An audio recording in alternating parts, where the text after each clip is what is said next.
All right, everybody, welcome back to the channel. This is Rob here at Smirking Gun Reviews. We're finally back being able to talk a little bit today about what we do in the shadows. We're finally back to it. I don't know why. Okay, here we go.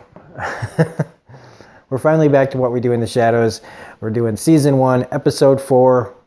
It's called Manhattan Nightclub, so full spoilers, we haven't seen this episode. And again, just another standout, stellar episode from Jermaine Clement. It's so great that if you can't have the character, at least he's behind the scenes, knows what the show needs to do.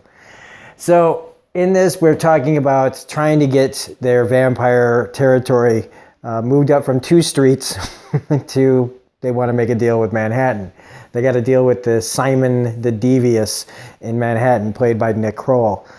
So this leads them to take a journey to his nightclub called something Dancing Pussycat or something like that. I don't know. So in this, though, you see more of Guillermo's growing impatience with Nandor to make him a actual vampire. And how many more indignities can he take? Well, he takes more today. And so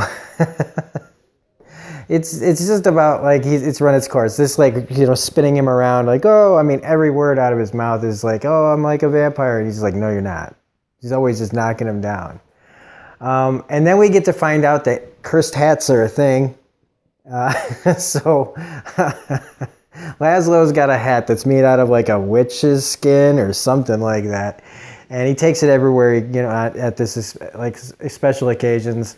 And he wants to take it with them to the dinner or the whatever, going to the nightclub.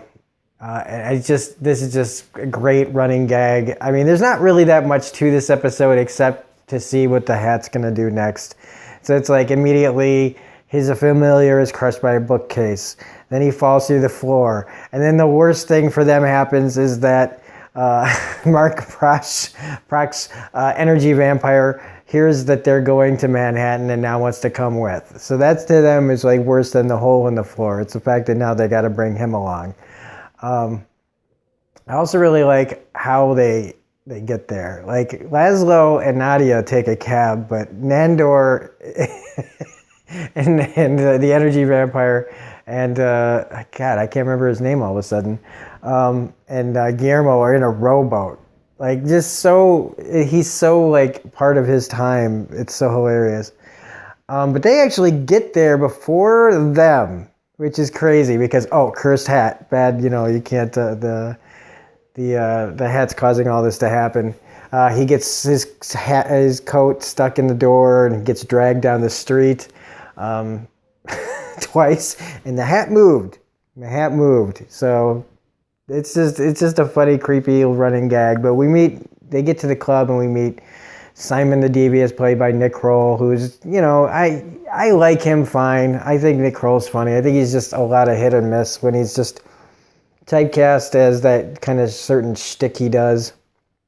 And sometimes it's good and sometimes it's bad. It depends on the situation. And this, I like seeing him be this just really arrogant vampire who's got it coming to him.